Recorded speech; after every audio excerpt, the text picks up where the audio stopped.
কে স্বাগতম আমার নতুন ভিডিওতে। বাংলাদেশ বিষয়াবলীর উপর এমসিকিউ, যেগুলো প্রিভিয়াস এক্সামে এসেছে সেরকম গুরুত্বপূর্ণ এমসিকিউগুলো। তো চলুন শুরু করা যাক। মুজিবনগর সরকারকে গার্ড অফ অনার প্রদানকারী দলের নেতৃত্ব দিয়েছিলেন মাহবুব উদ্দিন আহমদ। প্রাচীন বাংলা জনপদ হরিকেলের বর্তমান নাম বা অবস্থান হলো সিলেট ও চট্টগ্রাম। বাংলাদেশের কোন বিভাগে জনসংখ্যার ঘনত্ব সবচেয়ে কম? বরিশাল।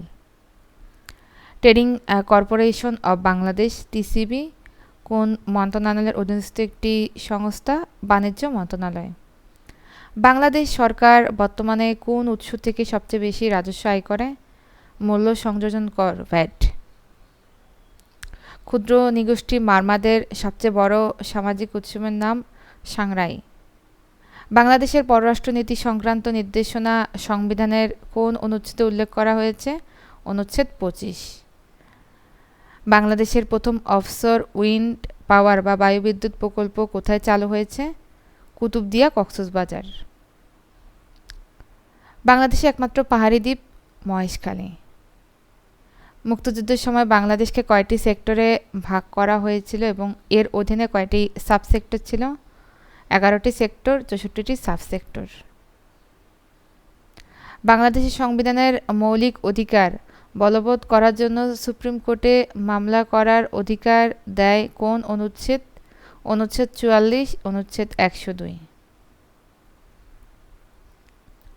কীর্তনখোলা নদীটি বাংলাদেশের কোন জেলা শহর ঘেঁষে অবস্থিত? বরিশাল। বাংলাদেশের প্রথম স্বরাষ্ট্রমন্ত্রী AHM কামরুজ্জামান। ঢাকার লালবাগের কেল্লা নির্মাণ কাজ কে শুরু করেছিলেন?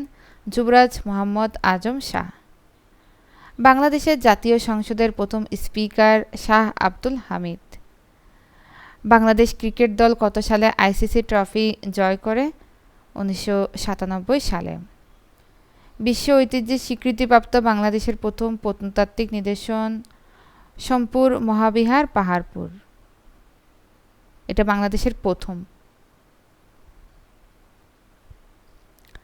বাংলাদেশের বৃহত্তম হাওর হাকালুকি হাওর। মুক্তিযুদ্ধের সময় নৌ কমান্ডোদের পরিচালিত বিশেষ গেরিলা অভিযানের নাম অপারেশন জ্যাকপট। বাংলাদেশ ও মিয়ানমারকে বিভক্তকারী নদী হচ্ছে নাফ নদী। 2024 সালের রিপোর্ট অনুযায়ী বাংলাদেশের মাথাপিছু আয় $2,784। 1971 সালের মুক্তিযুদ্ধে ঢাকা 2 নম্বর সেক্টরের অধীনে ছিল। বাংলাদেশের প্রথম কয়লা ভিত্তিক বিদ্যুৎ কেন্দ্র হল বড়পুকুরিয়া, দিনাজপুর। রূপপুর পারমাণবিক বিদ্যুৎ কেন্দ্র পাবনায় অবস্থিত, পাবনার ঈশ্বরদীতে। Bangladesh securities and exchange commission প্রতিষ্ঠিত হয় 1993 সালে। বাংলাদেশের প্রথম নারী প্রধানমন্ত্রী বেগম খালেদা জিয়া। সংবিধানে স্বাধীনতার ঘোষণাপত্র 7ম তফসিলে যুক্ত করা হয়েছে। বাংলা একাডেমি প্রতিষ্ঠিত হয় 1955 সালে।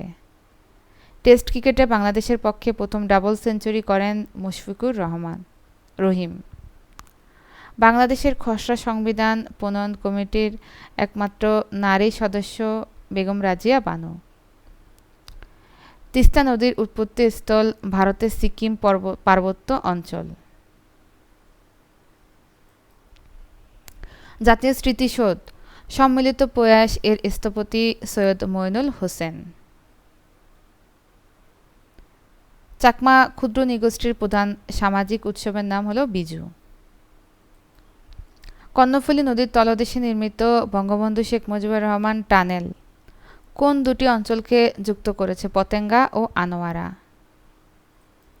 বাংলাদেশের কোন জেলায় সবচেয়ে বেশি উপজাতি বা ক্ষুদ্র নিগোষ্ঠী বাস করে? রাঙ্গামাটি জেলায়। ঢাকা বিশ্ববিদ্যালয়ের প্রথম উপাচার্য ছিলেন sir Philip J Hartog. Bangladesh সংবিধানের মৌলিক মানবাধিকার ও স্বাধীনতার নিশ্চয়তা দেওয়া হয়েছে কোন অনুচ্ছেদে? অনুচ্ছেদ 11-তে। স্বাধীন বাংলাদেশে প্রথম মুদ্রার নকশাকার কে ছিলেন? KG মুস্তফা। বাংলাদেশের প্রথম পূর্ণাঙ্গ ডিজিটাল ব্যাংক হিসেবে বাংলাদেশ ব্যাংক কোন সংস্থাকে চূড়ান্ত লাইসেন্স দেয়? নগদ ডিজিটাল ব্যাংক। বাংলাদেশ সংবিধানে নারী ও শিশুদের অনুকূলে বিশেষ বিধান প্রণয়নের ক্ষমতা রাষ্ট্রকে দেওয়া হয়েছে কোন অনুচ্ছেদে? অনুচ্ছেদ ২৮(৪)। বাংলাদেশে কোন অঞ্চলে মানুষের কথ্য ভাষা উপভাষা বা রাজবংশী নামে পরিচিত? রংপুর ও দিনাজপুর অঞ্চল। বাংলাদেশের জাতীয় কর দিবস ৩০শে নভেম্বর। আখাউড়া আগরতলা আন্তর্দেশীয় রেল সংযোগের মাধ্যমে বাংলাদেশ কোন ভারতীয় রাজ্যের সাথে যুক্ত হয়েছে? ত্রিপুরা। বাংলাদেশ সংবিধানের কত নম্বর অনুচ্ছেদ দ্বারা সংসদ সদস্য হওয়ার যোগ্যতা ও অযোগ্যতা নির্ধারিত হয়? অনুচ্ছেদ ৬৬। ঐতিহাসিক ফরাসডাঙ্গা ঢাকার কোন নদীর তীরে ফরাসি বণিকদের কেন্দ্র ছিল? বুড়িগঙ্গা নদী। বাংলাদেশের কোন নদীটি উত্তর বাহিনী নদী যা ভারতের দিকে প্রবাহিত? কুলিক নদী। ১৯৭১ সালে মুক্তিযুদ্ধের সময় গঠিত প্রবাসী সরকারের ক্যাবিনেট সচিব কে ছিলেন? এইচ.টি. ইমাম। হজরত শাহজালাল আন্তর্জাতিক বিমানবন্দরে নবনির্মিত থার্ড টার্মিনাল এর স্থপতি হল রোহানি বাহারিন। আমরা সবাই জানি বাংলাদেশের জাতীয় খেলা হাডুডু বা কাবাডি নামে পরিচিত। পাটের জিনোম সিকোয়েন্স বা জন্মরহস্য আবিষ্কারক বাংলাদেশের বিজ্ঞানী ডক্টর মাকসুদুল আলম। বাংলাদেশের সংবিধানের কোন সংশোধনীকে দ্বিতীয় বিপ্লব এর সাথে যুক্ত করা হয়? চতুর্থ সংশোধনী। আজকে এ পর্যন্তই। এর মধ্য দিয়ে আমাদের বাংলাদেশ বিষয়াবলীর উপর গুরুত্বপূর্ণ এমসিকিউগুলো আমরা এক নজরে দেখে নিলাম। সবাই ভালো থাকবেন, সুস্থ থাকবেন। দেখা হবে নেক্সট ক্লাসে।